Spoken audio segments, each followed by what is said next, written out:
अस्सलाम वालेकुम। सितारों के सफ़र पर खुश आमदीद। आज की वीडियो जो है वो एक ख़ास योग पर है जो जुलाई में बनने जा रहा है, जिसका जिक्र मैंने वीकली हॉरोस्कोप की वीडियो में किया था, मार्स और केतु का। सितारों के सफ़र पे आज मैं आपको बताऊंगा कि आसमान में दो धारी तलवार तैयार हो चुकी है, यानी मार्स और केतु एक ही साइन में है, फायरी साइन में है, यानी कि लियो में है। मार्स जो है वो एक ऐसी ताकत है जो सिपह सलार यानी आर्मी चीफ होता है। जोश है इसमें, लेकिन कभी कभी ये गुस्सा और जल्दबाजी का सबब बन जाता है, जिससे पूरा सिस्टम कोलैप्स कर सकता है, गिर सकता है। अगर आप देखें कि कोई भी आर्मी या कोई भी एक फोर्स है वो गलत इनिशिएट करती है तो पूरे मुल्क को उसका खुमियाजा भुगतना पड़ता है, या उसके जो कॉन्सिक्वेंसेज हैं वो भुगतने पड़ते हैं।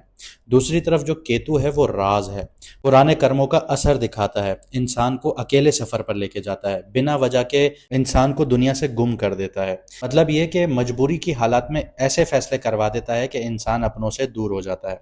कुछ ऐसी खसलतें अल्लाह पाक ने मार्स और केतु में रखी हुई हैं। अब अगर इनके योग की बात करूं तो 12 तारीख से ऑनवर्ड्स, 12 जुलाई से ऑनवर्ड्स मार्स जो है वो केतु के करीब जाना शुरू करेगा, लेकिन 22 तारीख को वो बिल्कुल उसके साथ आ जाएगा और ये 10 अगस्त तक इसके असरात नज़र आएंगे आप लोगों को। मार्स और केतु एक ही डिग्री पर मिलने जा रहे हैं, जो एक ऐसी आग को भड़काएंगे जो ना सिर्फ अंदर से जला सकती है बल्कि बाहर से भी तबाही मचा सकती है। और सोने पर सुहागा ये होगा कि जब मार्स जो है वो सातवीं नज़र राहु के साथ बना लेगा, तो ये ऐसी सिचुएशंस बना देता है कि इंसान हवा में तीर तो चला रहा है लेकिन वो तीर आग वाले हैं जिनकी कोई डायरेक्शंस नहीं है। ऐसा माहौल क्रिएट कर देंगे कि अपनों में पराये नज़र आना शुरू हो जाएंगे, बहुत ज़्यादा गुस्सा एग्रेशन नज़र आएगा, तो सोच समझ कर चलना पड़ेगा। इस वीडियो में मैं आपको दुनिया के ऊपर क्या होने वाला है, क्या असरात आने वाले हैं इस योग के, उसके बारे में बताऊंगा और ये भी बताऊंगा कि आपके बुर्ज, आपकी राशि पर इसका क्या असर होगा। किसी के लिए ये वक्त इम्तिहान भरा हो सकता है और किसी के लिए नई मंजिल, नए रास्ते खुल सकते हैं। आपके लिए ये योग क्या लेकर आ रहा है, ये जानने के लिए वीडियो को आखिर तक ज़रूर देखिएगा, क्योंकि मैडम एस्ट्रोलॉजर एन बख्श की अनथक मेहनत का नतीजा है, उनकी रिसर्च है जो मैं आपके सामने रखता हूँ। तो मैडम एस्ट्रोलॉजर एन बख्श ने इसकी रेमेडीज़ भी बताई हैं, वो मैं आपको वीडियो के आखिर में बताऊंगा। तो वो आपके लिए बहुत ज़्यादा ज़रूरी होगा, सदके उपाय जो हैं वो आपको बहुत ज़रूरी करने होंगे, वरना आपके अंदर भी एक एग्रेशन आपको बहुत ज़्यादा देखने को मिल सकता है।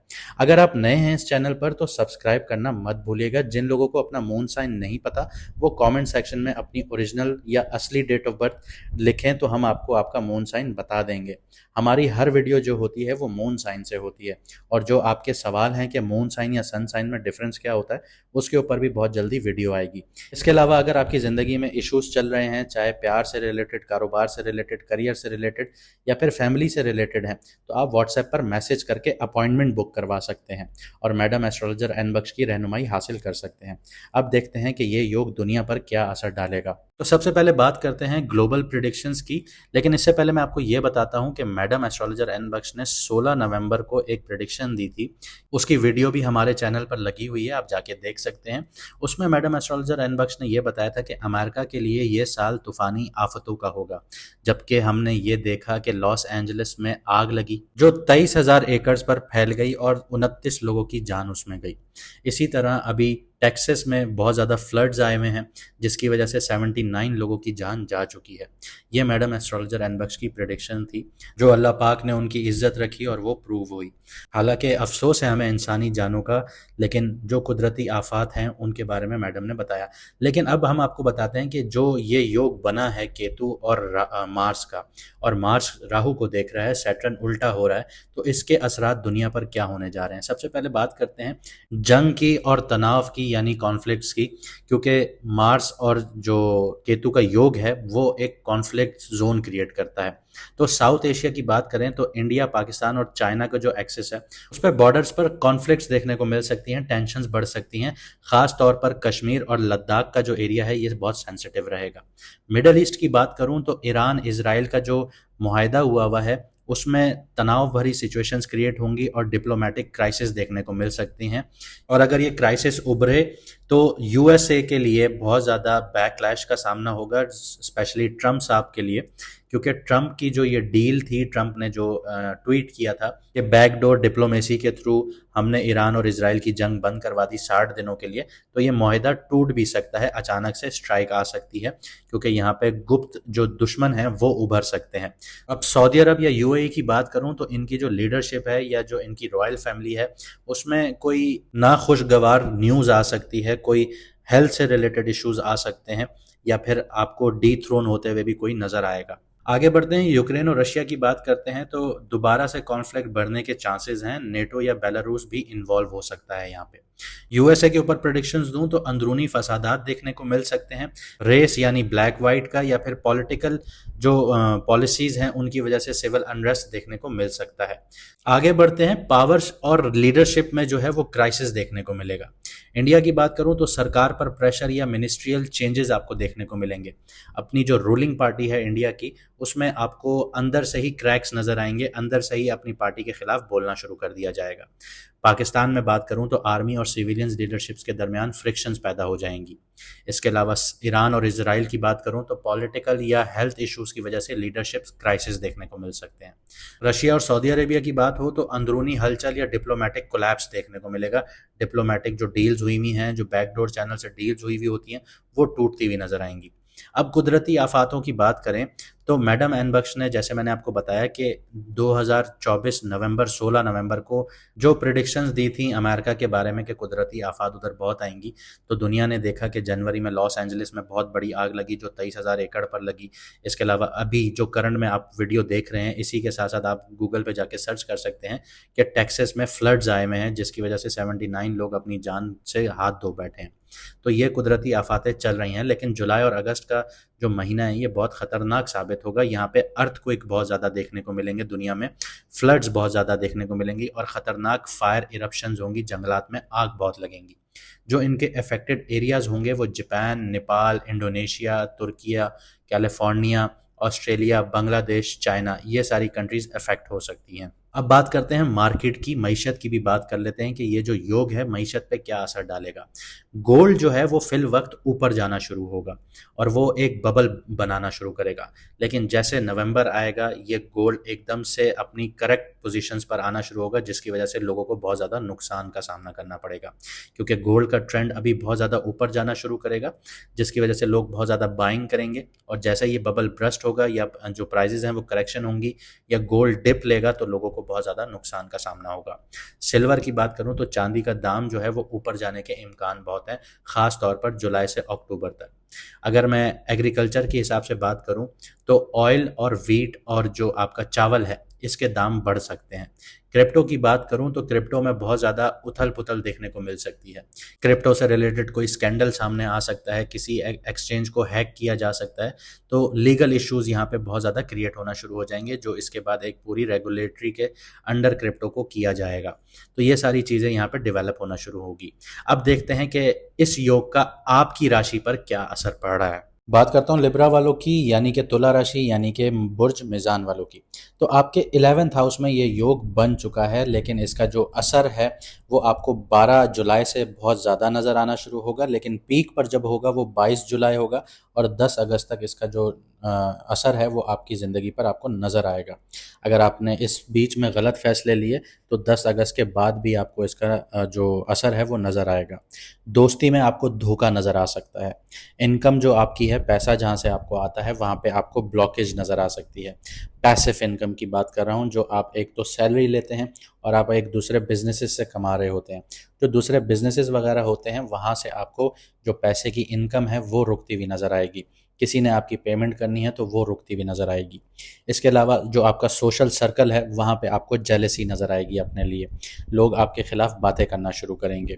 जो आपका जो फेम है, जो आपकी शोहरत है, वो शेम में बदलना शुरू हो जाएगी। जो बड़े बड़े ओहदों पे लोग बैठे हुए हैं जिनसे आपके कनेक्शंस हैं या कोई भी ऐसी जगह पे बैठा हुआ है जिनसे आपको काम है, आपके कनेक्शंस हैं, आपके दोस्त हैं, तो वो लोग आपसे झूठे वादे करेंगे, आपको झूठी उम्मीदें देंगे कि हम आपके लिए काम करेंगे, लेकिन ऐसा नहीं होगा। लॉन्ग टर्म जो गोल्स हैं आप लोगों के वो कोलैप्स करते हुए आपको नज़र आएंगे। पब्लिक इमेज जो है वो आपकी वो डैमेज होती हुई नज़र आएगी। आप अगर सोशल मीडिया के स्टार हैं या सोशल मीडिया पर होते हैं तो आपको डीएम्स या कमेंट्स में आप लोगों को अपनी इमेज खराब होती हुई नज़र आएगी, लोग आपको बुरा भला कहना शुरू हो जाएंगे। जो आपके नेटवर्क्स हैं जिनसे आप लोग काम लेते हैं, चाहे वो गवर्नमेंट ऑफिशियल्स हैं या प्राइवेट सेक्टर में बहुत ऊंची पोजीशंस पे हैं जिनसे आप काम लेते हैं, वो आपको मैनिपुलेट करना शुरू कर देंगे। इन चीज़ों को सोच समझ कर आगे बढ़िएगा। अब बात करते हैं कि रेमेडीज़ या सदक़े या उपाय आप लोगों को क्या करना चाहिए। हर ट्यूसडे या फ्राइडे वाले दिन अगर आप साहिब इस्तिताअत हैं तो 1.5 किलो गोश्त सदका या दान करें।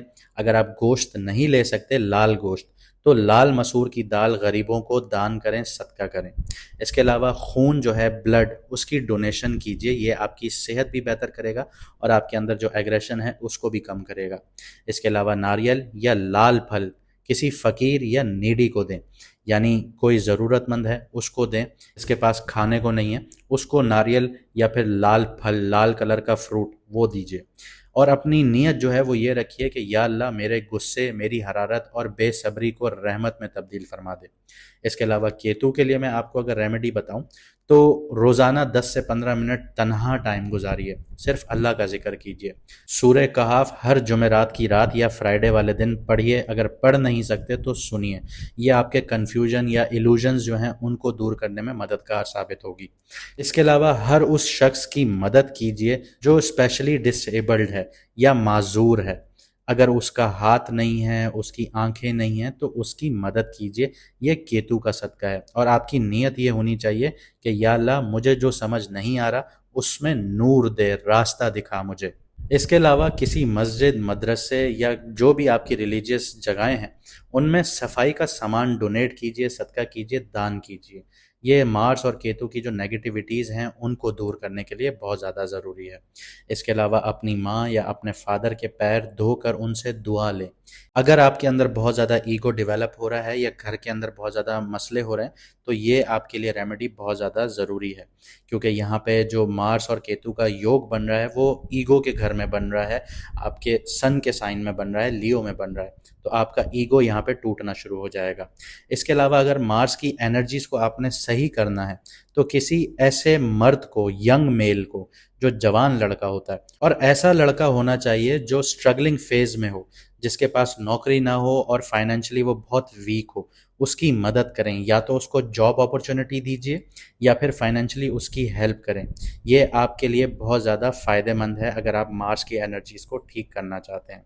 अगर आप किसी से नाराज़ हैं तो माफ़ कर देना आपके लिए बहुत बेहतर है। ये अमल शुरू कीजिए। ये मार्स और केतु की जो फायर नेचर है उसको साइलेंट करने में आपकी मदद करेगा। अगर मैं आपको छोटी सी समरी दे दूं तो लाल दाल का सदका, किसी भी थैलेसीमिया सेंटर जाके ब्लड को डोनेट कीजिए, माँ बाप की खिदमत कीजिए, स्पेशली बाप की कीजिए, किसी लड़के को नौकरी या उसकी फाइनेंशियल हेल्प कीजिए जो अपने स्ट्रगलिंग जोन में है। इसके अलावा किसी माजूर की हेल्प कीजिए। इसके अलावा मस्जिद, मदरसे या जो आपका टेम्पल है या जहाँ पे आप इबादत करते हैं वहाँ पे जाके सफाई का जो सामान है वो दान कीजिए, सदका कीजिए, ये आपके लिए बेहतर होगा। इसके अलावा हर जुमेरात या जुम्मे के दिन आप लोग सूरह कहाफ को सुनिए या पढ़िए। ये आपके लिए बेहतरीन है। आपका जो ईगो है वो टूटना शुरू होगा, कंट्रोल होगा, पेरेंट्स की आपको दुआएं मिलेंगी, आपका एंगर मैनेजमेंट है वो सही होना शुरू होगा। किसी स्पेशल चाइल्ड को ज़रूर सपोर्ट कीजिए, ये आपके लिए बहुत ज़्यादा ज़रूरी है।